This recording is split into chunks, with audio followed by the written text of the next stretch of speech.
Hello dear learners, welcome again. Today we will start with our series that we have already started, and in this series we will discuss the part 2 of the lecture, that is income tax basic concept. So let us start our classes.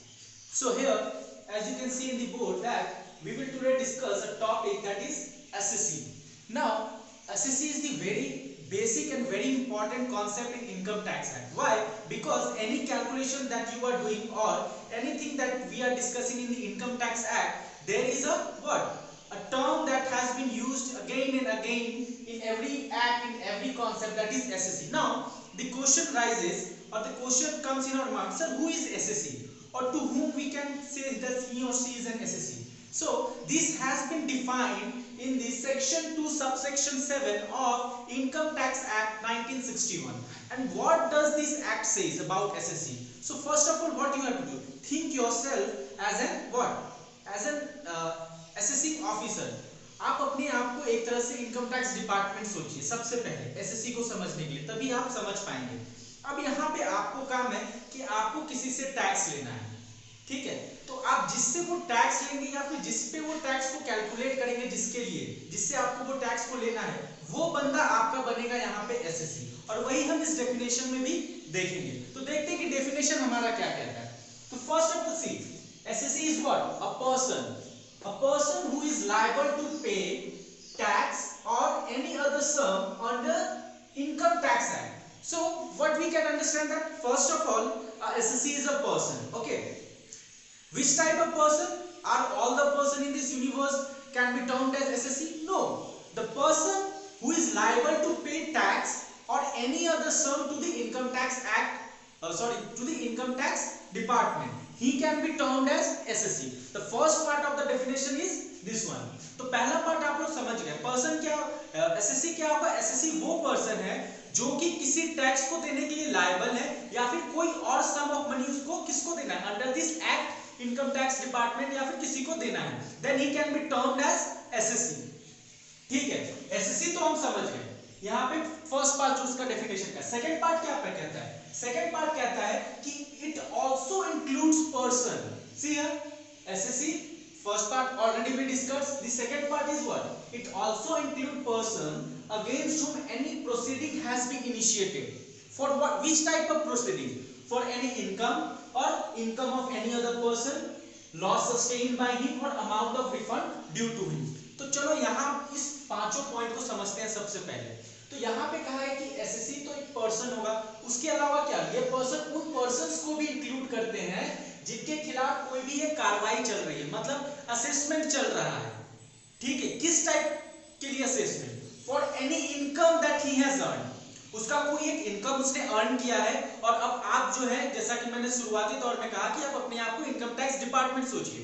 तो income tax department देखना चाहता है कि whether he is liable to pay tax for that income or not. In that case also, what we are doing, the income tax authorities has done what? They have proceeded an action on his income to what? To judge or to find out whether his income is taxable or not. ठीक है? तो person against whom any proceeding initiated for his income. Okay, first part is well and good. The second part says that income of any other person. Say for example, you are income tax department. Okay, a person is there जिसका नाम राम है। अब राम ने क्या किया? राम के income पे तो टैक्स लगेगा, आपने यहाँ पे कह दिया। सेकेंड पार्ट में राम ने क्या सोचा? राम ने सोचा कि मेरे इनकम पे तो मेरे को टैक्स देना पड़ रहा है, इस तरीके से मैं जितना इनकम अर्न करूंगा उतने ज्यादा मेरे को टैक्स देना है। Why? Because our taxation system is what? Income tax, it is progressive. As you earn more you have to pay the more taxes. ये हम तो समझते हैं। तो इसी को अवॉइड करने के लिए राम ने सोचा कि क्यों ना मैं अपना इनकम अपने वाइफ को ट्रांसफर कर दूं। हो सकता है, से फॉर एग्जांपल मैंने क्या किया, राम ने क्या किया? राम ने एक प्रॉपर्टी खरीदा और वो अपने वाइफ के नाम पे उसको ट्रांसफर कर देना है, ठीक है ना? उसने उसको ट्रांसफर कर दिया। अब उसके बाद क्या होता है? उस प्रॉपर्टी से कोई इनकम जनरेट होता है। Now the income tax department says that you will be what? You will be considered as the assessee for such income, although the income is of another person. जब paper पे वो income आएगा तो उस income पे किसका नाम होगा? उसकी वाइफ का नाम होगा। But see here, the property has been transferred by his husband towards his wife for what? For avoiding taxes. यहाँ पे कोई भी adequate consideration नहीं दिया गया था. He has only transferred the property to avoid the tax. In such cases also, if any income of that person arises, in that case you will be considered as the SSC. Okay? Now the third point is loss sustained by him. अब ऐसा हो सकता है ना, आप income tax department को कह रहे हो कि मेरे को तो सर लॉस हो रहा है तो मैं टैक्स कहां से दूं, तो उस लॉस को जांच करने के लिए भी अगर इनकम टैक्स कोई प्रोसीडिंग करता है, then in that case also you becomes what? You becomes SSC and your loss is being assessed by that SSC officer. Okay? Now the last point, that is amount of refund due to him. ऐसा हम देखते हैं कि इससे for example TDS cut गया हमारा, tax deducted at source, बाद में हम बोल रहे हैं कि हमने ज्यादा टैक्स पे कर दिया, हमें रिफंड चाहिए, मेरा उतना टैक्स बन नहीं रहा था. In that case also what? The income tax department will do what? He will assess or he will do calculations. He will see whether you are what? In appropriate position to refund that to get that refund or not. तो उस case में भी आप क्या बन जाते हैं? आप एसएससी बन जाते हैं. तो यहाँ पे मेरे आई होप आप समझ गए होंगे कि सबसे पहला पार्ट एसएससी का कह रहा है कि assessee is a person who is liable to pay tax और any other person under this act. ठीक है, बहुत ही आसान था, कुछ इसमें झोल नहीं है. नेक्स्ट पार्ट में क्या है? नेक्स्ट पार्ट में कहा जा रहा है कि it also includes person against whom any proceeding has been initiated for his what? Income, खुद का पैसा का income of any other person. जैसा हमने एग्जांपल में लिया, उसने अपने वाइफ को पैसे प्रॉपर्टी ट्रांसफर कर दिया था, उससे इनकम जनरेट हो रहा है. लॉस सस्टेन्ड बाय हिम, आप इनकम टैक्स डिपार्टमेंट को कह रहे हो कि मेरे को लॉस हो गया है, तो उस लॉस का जांच पड़ताल भी अगर किया जा रहा है तो जिसके लिए वो जांच पड़ताल हो रहा है वो एसएससी बनता है. ठीक है. The last point is amount of refund due to him. अब आप बोल रहे हो कि मैंने टैक्स ज्यादा पे कर दिए हैं, मुझे रिफंड चाहिए. इन दैट केस आल्सो आप बस बोल दिया आपको रिफंड मिल जाएगा, ऐसा तो है नहीं. इनकम टैक्स डिपार्टमेंट उसका सही से पड़ताल करना है, उन्हें देखना है कि आप सच में पैसे पा रहे हैं कि नहीं पा रहे, and then only he is going to refund that money. So I hope up to this it is clear. अब लास्ट पार्ट क्या बचा है देखो. लास्ट पार्ट बोला है कि includes deemed to be SSC under this act, okay, and deemed to be SSC in default under this act. यहाँ पे दो चीजें, एक है deemed to be SSC and what? Deemed to be SSC in default. देखो, deemed to be SSC का मतलब होता है कि अगर इस एक्ट में कहीं भी मान लेना है कि वो बंदा ही SSC होगा, deemed का मतलब ही SSC होता है, ठीक है, तो वो SSC कहलाएगा. The next thing is deemed to be SSC in default. Deemed to be SSC in default देखिए ये slightly different है. कैसे है कि देखिए, जैसे क्या होता है, जैसे फॉर एग्जांपल आप कोई एक एम्प्लॉय, उसके एम्प्लॉयर जो है उसको सैलरी दे रहा है टीडीएस काट के, उसके सैलरी तो फॉर एग्जांपल उसका 50,000 का सैलरी पर मंथ है, लेकिन जब उसको इन हैंड पैसा मिल रहा है वो 45,000 मिल रहा है, 5,000 जो है एज अ टीडीएस कट हो जा रहा है. इन दैट केस से फॉर एग्जांपल किसी साल या फिर किसी महीना जो उसका एम्प्लॉयर था, यहां पे X and Y, he is employer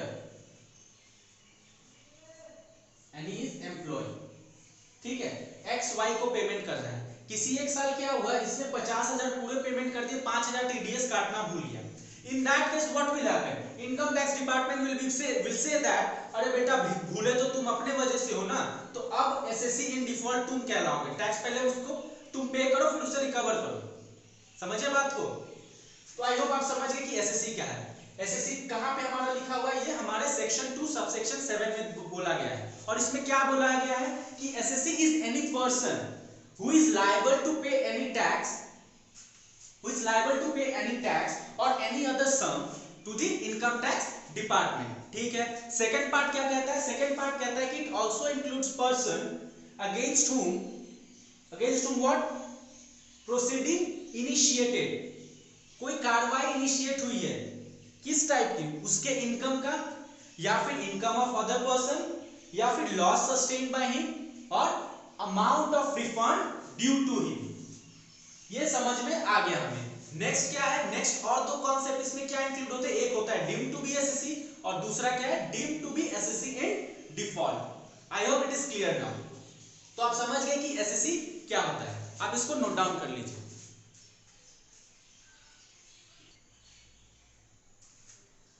अब देखिए, एसएससी में हमें बोला गया था कि एसएससी इज एनी पर्सन. तो पर्सन क्या है? तो एक लेमन टर्म है, तो आप कहेंगे कि सर पर्सन कोई एक इंसान हो सकता है. Okay, it is correct. In terms of lemon, but अगर आप इनकम टैक्स डिपार्टमेंट में आते हैं तो आपका क्या होता है, आपका पर्सन का डेफिनेशन चेंज हो जाता है, क्या हो जाता है, और यहाँ पे पर्सन बहुत ही क्या है, कॉम्प्रिहेंसिव है। एक लिमिटेड टर्म में वो क्या है, लिमिटेड टर्म में वो रेस्ट्रिक्टेड नहीं है। यहाँ पे देखिए, हम देखते हैं कि पर्सन क्या है सबसे पहले। So person is defined where it is defined in section 2 subsection 31। पर्सन जो है हमारा सेक्शन 2 सबसेक्शन 31 में क्या है, डिफाइंड है। और ये क्या कहता है, पर्सन कौन कौन हो सकते हैं।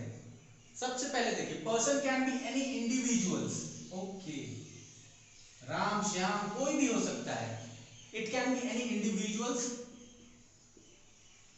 हिंदू अनडिवाइडेड फैमिली जिसको हम HUF बोलते हैं, हो सकता है। और क्या बोला गया है, it can be individual HUF, it can be firm, it can be company,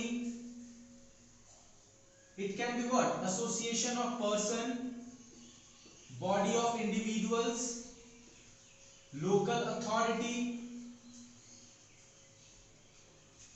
and the last thing is artificial judicial person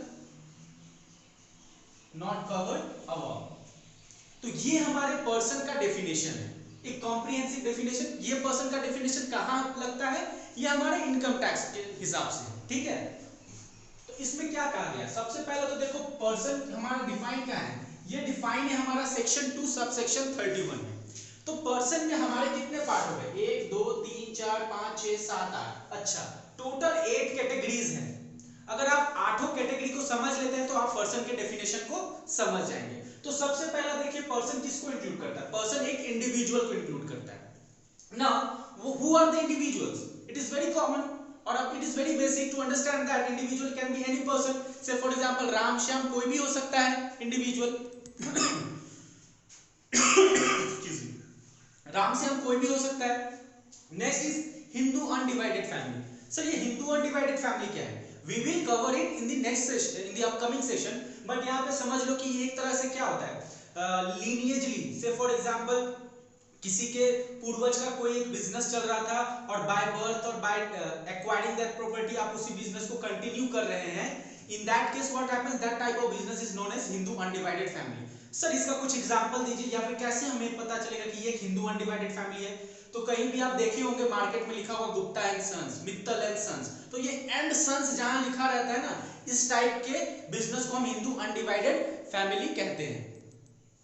समझ गए आप लोग, ठीक है। Next is firm. फर्म में कौन आएगा, फर्म में आपका पार्टनरशिप आ जाएगा, LLP आ जाएगा, ये सारे किसके अंदर आएंगे, फर्म के अंदर। कंपनी तो आप समझ रहे हैं क्या है। उसके बाद है association of person, body of individuals. Association of person क्या है, पर्सन आप समझ गए, ये पूरा डेफिनेशन, ठीक है। से फॉर एग्जांपल एक कंपनी एक HUF के साथ क्या करता है, एक एग्रीमेंट पे आता है और कहता है कि हम एक बिजनेस कर सकते। So two person has been associated into one and they have carried out some activity, so this type of association are known as association of person. Second thing is body of individuals. Individuals क्या होगा, ये हो गया आपका individuals. अगर राम और श्याम मिलकर कोई एक काम को करने के लिए एक एसोसिएशन बनाते हैं, then in that case what happens, in that case it is known as body of individuals। now the second last is local authority। Sir local authority क्या होगा, लोकल अथॉरिटी आप अपने आसपास देखते हैं, सिलीगुड़ी म्युनिसिपल कॉर्पोरेशन SMC, समझ रहे हैं आप, कोई भी म्युनिसिपैलिटी है कुछ भी है, वो किसके अंडर आएगा, लोकल अथॉरिटी के अंडर आएगा। Okay, now artificial judicial person. Sir artificial judicial person क्या है, जैसे कि आपके जब आपका जो कॉलेज है KGTM भी हो सकता है कुछ इनकम अर्न कर रहा हो, ठीक है, तो उसका इनकम क्या टैक्सेबल होगा, sir it is not a person, ना ही वो कंपनी है, ना ही लोकल अथॉरिटी, ना ही HUF है। सो डियर आप बिजनेस लॉ में पढ़े तो वो एक आर्टिफिशियल क्या है, आर्टिफिशियल जुडिशियल पर्सन है, उसका एक अस्तित्व है, लॉ के नजर में उसका एक अस्तित्व है। In that case it will come under artificial judicial person. North Bengal University, KGTM, such type of things comes under artificial judicial person. So I hope it is clear what is person or how can you define person in Income Tax Act. तो सबसे पहले तो देख low person defined कहाँ है, person defined है आपके section 2 subsection 2021 में। और ये किसको इंक्लूड करता है? सबसे पहले देखो 8 कैटेगरी है बेटे। 8 कैटेगरी में सबसे पहले तो इंडिविजुअल राम श्याम को रख लो, उसके बाद Hindu undivided family, Gupta and sons वाला एग्जांपल सुन लो, पार्टनरशिप फर्म तो आप समझ ही रहे हैं जिसको फर्म कह रहे हैं यहाँ पे, कंपनी हो गया, उसके बाद एसोसिएशन ऑफ पर्सन, एक person say for example firm जो है इंडिविजुअल के साथ ग्रुप अप कर रहा है किसी एक एक्टिविटी के लिए। उसके बाद देख लो बॉडी ऑफ इंडिविजुअल्स, राम और श्याम मिलकर क्या किया, एक एसोसिएशन बनाए किसी काम को करने के लिए। Local authority, Siliguri municipal corporation example, artificial judicial person, इसका एग्जांपल क्या है, आपका अपना कॉलेज बेटा। तो ये आप समझ गए ना कि क्या होना है, आप इसको नोट डाउन कर लीजिए।